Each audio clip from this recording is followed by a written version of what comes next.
Yep, that'll do. Hey Miss Pally, I'm Allie, and welcome to Fitness Outrageous. This episode I'm giving you my superhuman secrets behind how I eat healthy while traveling. You gotta keep your mile-high abs. Yeah, this is gonna be mostly about when I fly because there are very specific things that keep me on track. During air travel, there is so much that could go wrong, stuff that could screw you at every turn that most people don't know about, but you will now. Stay tuned. My first tip is to be prepared. If you take a little time beforehand to pack some things, it will go a long way so you're not scrambling through Hudson News looking for something with a sticker that says smart or wholesome. Stickers lie! Okay, now what do I pack? Which is my second tip, focus on protein. Food's made up of protein, carbs, and fat, and wherever you're traveling, chances are there are a ton of fat and carbs. Hopefully you're on vacation and it's just carbs mixed with fat and alcohol. Protein is harder to come by, so I always pack an arsenal of that. To be specific for myself, I love these Epic bars, venison and chicken ones. They have a bunch of other kinds that might have a little more sugar than I like, although, was that upside down? Sorry.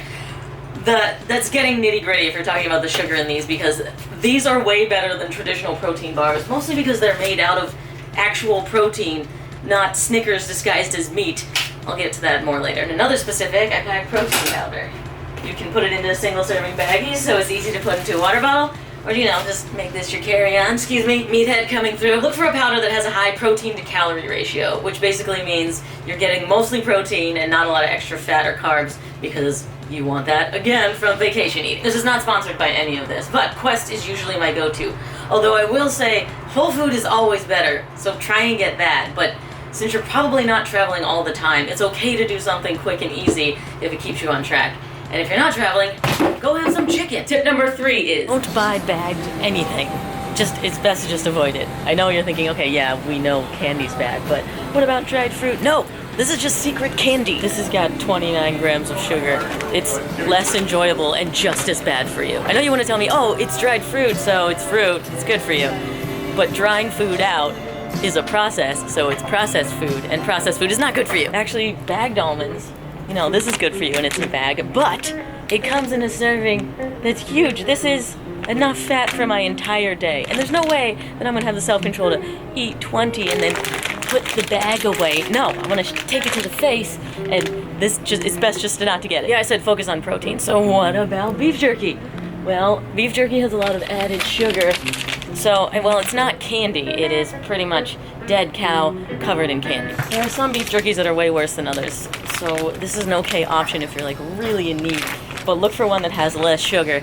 But honestly, it's better to just prepare, because this is $11. No. And now on to number 4. Stay away from bars. I know this could fall under the stay away from bagged things category, but I feel it deserves its own section because this has screwed my dad for a really long time until I figured it out. There are plenty of ones that say whole grain, fruit, and nut, it's so good for you. And these protein bars, I'm always focusing on protein, but this is just sugar. There's so much sugar in all of these.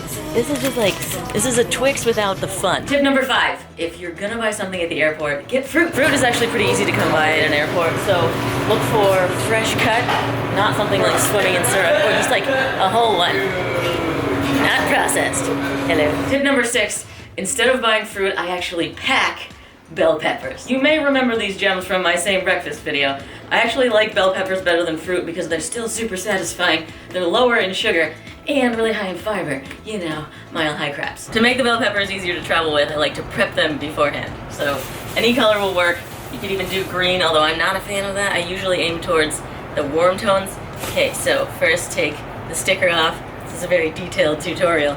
And then rinse it, and then use my coring technique that I developed. You basically just punch in around the top, and then pull the center out. And then you got all the stuff pulled out. And you can actually eat those seeds. They're not toxic or anything. They're just a little bitter, so that's why people get rid of them. And then you knock the rest of them in, and boom, you have only pepper. And it's all in one piece. You don't need to cut it up. Why? Oh yeah, one more thing, because this is a detailed tutorial. Okay, and now the pepper's ready to fly. Oh yeah, and this also works for tomatoes too. Don't let anyone tell you that something isn't a hand fruit. It's funny, the tomato never really took off as a hand fruit. It's going to now, George! And a bonus, if it's open seating, you get to be the weirdo no one wants to sit next to. This was not open seating, so I'm sorry. But it shouldn't be weird. I don't know why people aren't into this. For one, it's better than an apple because it's got less sugar, and when we're done with it, It's just gone. There's nothing to clean up. No core. Okay, I had to get out of the kitchen for this one because my next tip is don't be afraid to fast. What? I know this goes against a lot of what you've heard, but not eating is fine. Not eating is fine. We have a culture of grazing that says you have to be eating a ton of tiny meals, otherwise your metabolism will slow. No. Starvation mode happens after days and days, not hours. Now, my fasting habits deserve their own dedicated video, which obviously that's coming up soon, so subscribe and ring the bell so you don't miss it. But I feel it's important to touch on in this video because just not eating anything is way better than the crap food options you have in airport restaurants. Oh no, my metabolism is slowing and this is the only thing around. Looks like I'm getting a burger. You're not gonna get fat from skipping a meal. It's just that the fitness industry can't monetize not eating, so nobody talks about not eating. I will say years of trying to graze made me miserable, tired, and more hungry. Though that may not be the case for you. Maybe grazing works for you. I'm just trying to present a different option for you to try out because not a lot of people talk about it. So eating later in the day and making it bigger meals and not snacking in between happens to make me feel awesome. But in the context of this, maybe your flight's in the morning, so then you just skip breakfast and then eat whenever you get to Cancun. Oh, this would be so easy to just take on a plane. No, I'm fasting. You have no power over me. Now, tip number 8. Look at this shot. Yep. Drink a ton of water. I would say a good travel hack is to bring your own bottle and fill it at a water fountain, but to me that's just one more thing to pack and worry about losing. Which is why when I'm traveling I treat myself to paying for bottled water, and generally I'll get sparkling because it also helps with satiety, feeling fuller. Get an aisle seat because you're going to be drinking so much water and be so healthy that you're so going to be peeing the entire flight. Which brings me to tip number 9. Yeah. Just sleep on the plane. Fasting is super easy when you're asleep. Can't eat Doritos while you're unconscious. Maybe. Actually, I don't know. Okay, challenge. This is a bonus tip because it's not nutrition, but it's still travel related and a very good biohack. A lot of people swear by this. So when you check in, immediately go work out.